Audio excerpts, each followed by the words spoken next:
नमस्कार दोस्तों, success study Baloda YouTube channel में आपका स्वागत है। आज के इस वीडियो में हम 8 ग्रेड अभ्यास पुस्तिका कक्षा 6 विषय विज्ञान का पार्ट 5 पदार्थों का पृथक्करण से संबंधित जो लर्निंग आउटकम्स हैं उस पर आधारित प्रश्नों के उत्तर लिखने का हम प्रयास करेंगे। तो चलिए शुरू करते हैं हम आज का वीडियो पार्ट 5 पदार्थों का पृथक्करण। इसका पहला जो प्रश्न है, हमें पदार्थों के पृथक्करण की आवश्यकता क्यों होती है। पृथक्करण मतलब उनको अलग करना, ठीक है ना।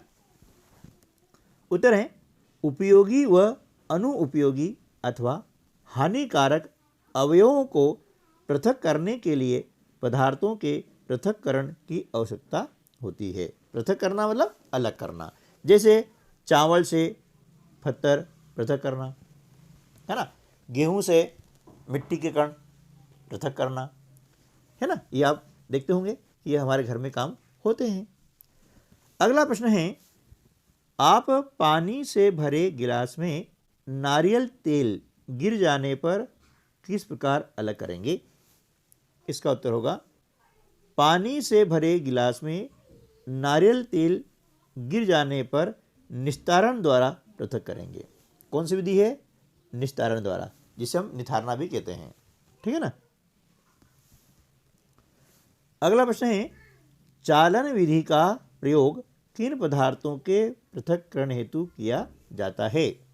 उत्तर, चालन विधि द्वारा पत्थर, डंडियां तथा भूसे को पृथक किया जाता है। अगला प्रश्न है, मक्खन को कौन सी विधि द्वारा और किससे निकाला जाता है।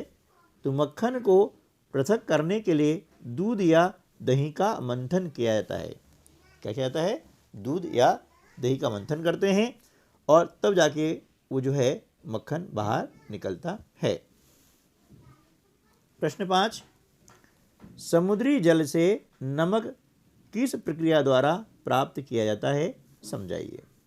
उत्तर, समुद्री जल से नमक को पृथक करने के लिए वाष्पन की प्रक्रिया का प्रयोग किया जाता है। प्रश्न क्रमांक 6,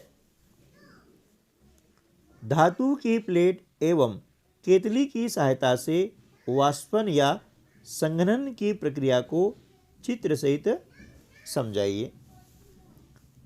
उत्तर, एक केतली में पानी लेकर उसे कुछ समय तक गर्म करने के बाद केतली की टोटी के ठीक ऊपर बर्फ रखी एक प्लेट को पकड़ते हैं। यानी क्या करेंगे कि हमने केतली में पानी को लिया, उसको कुछ देर गर्म किया, उसके बाद में केतली की जो टोटी होती है ना, उस टोटी के ऊपर एक बर्फ रखी प्लेट को हम क्या करते हैं, पकड़ते हैं।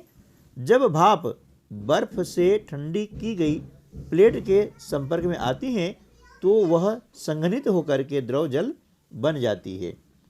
जल वाष्प से उसकी द्रव अवस्था में परिवर्तित होने की प्रक्रिया को संघनन कहते हैं। यानी जो जल वाष्प थी पहले, है ना, और वो क्या होता है, ठंडी जो होती है, अब ठंडी होने के बाद क्या होता है, उसकी बूंदें बन जाती है ना, तो क्या होगा, द्रव अवस्था में आती है। तो इस जो प्रक्रिया को हम क्या बोलते हैं, संघनन बोलते हैं, है ना। प्रश्न क्रमांक 7, निष्पावन विधि को चित्र सहित समझाइए। उत्तर है, किसी मिश्रण के अवयवों को वायु द्वारा उड़ाकर पृथक करने की विधि निष्पावन कहलाती है। निष्पावन का उपयोग पवनों अथवा वायु के झोंकों द्वारा मिश्रण से भारी तथा हल्के अवयवों को पृथक करने में किया जाता है और इस विधि का उपयोग किसान ज़्यादा करते हैं। आप देखा होगा ग्रामीण क्षेत्र में, है ना, ये चित्र देख रहे हैं आप, इसमें जो है हवा के द्वारा ये चीज़ें भारी ये यहाँ इकट्ठी हो रही है और हल्की चीज़ें यहाँ मतलब जो है ये बाहर पृथक हो रही है ना। जैसे गेहूँ है और गेहूँ के अंदर से जो कचरा निकालना होता है तब हम निष्पावन विधि का उपयोग करते हैं। तो गेहूँ यहाँ नीचे हो जाएगा और हल्का गेहूँ है, खराब गेहूँ है या उसमें अन्य जो भूसा होता है वे सब उड़ जाता है इस प्रकार से, है ना। ठीक है, अगला जो प्रश्न है, अवसादन निस्तारण और निषंदन विधियों को समझाइए।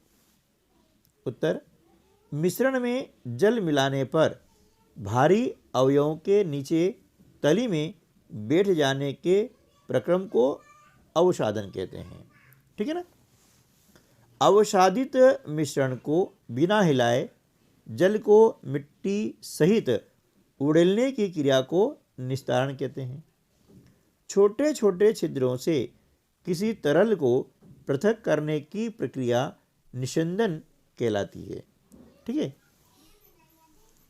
प्रश्न क्रमांक 9, संतृप्त विलयन से आप क्या समझते हैं? उदाहरण द्वारा समझाइए। उत्तर, किसी पदार्थ को द्रव में घोलने से विलयन बनता है। यदि विलयन में और पदार्थ न घुल सके तो यह संतृप्त विलयन कहलाता है। यानी किसी द्रव में क्या करा, हमने कोई विलयन तैयार किया है, पदार्थ घोला है, उसको घोले जाएंगे, लेकिन एक ऐसी स्थिति आ जाती है जब उसको हम ज़्यादा अब घोल नहीं सकते हैं, तो वह स्थिति क्या कहलाएगी? संतृप्त विलयन कहलाता है। ठीक है ना। जैसे उदाहरण के लिए एक कप है ना जल बीकर में डालते हैं, 1 चम्मच नमक इसमें डाल करके तब तक विलोडित करते हैं जब तक कि यह पूरी तरह से न घुल जाए, है ना। अब फिर 1 चम्मच नमक डालिए और डालें, और अंत में हम देखते हैं कि अब कुछ अविलेयी नमक बच जाता है और बीकर की तली में बैठ जाता है। अब इस जल में अधिक नमक नहीं घुल सकता, यानी अब यह विलयन क्या हो गया है? संतृप्त विलयन हो गया है, और ऐसे विलयन को बोलते हैं संतृप्त विलयन। ठीक है ना। चलिए नेक्स्ट क्वेश्चन है प्रश्न क्रमांक 10, फिल्टर पेपर से अशुद्धि दूर करने की प्रक्रिया चित्र सहित समझाइए। तो आप देख रहे हैं कि यहाँ पर फिल्टर पेपर से अशुद्धि दूर करने का चित्र आपको दिया गया है।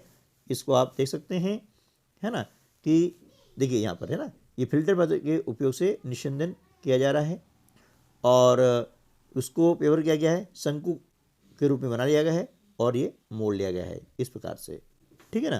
तो आप यहाँ पर देख सकते हैं। अब इसकी जो प्रक्रिया क्या होती है वो भी हम थोड़ा समझ लेते हैं कि फिल्टर पत्र एक ऐसा निषेधक होता है जिसमें सूक्ष्म रंध्र होते हैं, मतलब बारीक बारीक छेद होते हैं, बहुत बारीक। फिल्टर पत्र को शंकु के आकार में मोड़कर कीप में लगाया जाता है। इसके पश्चात हम मिश्रण को फिल्टर पत्र के ऊपर उड़ेलते हैं। मिश्रण के ठोस कण जो सूक्ष्म छिद्रों से बड़े आकार के होते हैं, इसके छिद्रों से नहीं गुजर पाते हैं और फिल्टर पत्र पर ही रह जाते हैं। इस प्रकार की जो प्रक्रिया होती है उससे अशुद्धि दूर हो जाती है। और आपने देखा होगा कि कई जगह जो चाय की होटल होती है ना, तो उसमें जो चाय पत्ती छानने के लिए भी इस प्रक्रिया का उपयोग किया जाता है। तो उम्मीद है कि वीडियो आपको अच्छा लगा होगा। वीडियो अच्छा लगा है तो लाइक ज़रूर कर दीजिएगा और अपने अन्य दोस्तों को भी शेयर कर दीजिएगा। मिलते हैं अगले वीडियो में, तब तक के लिए नमस्कार, जय हिंद।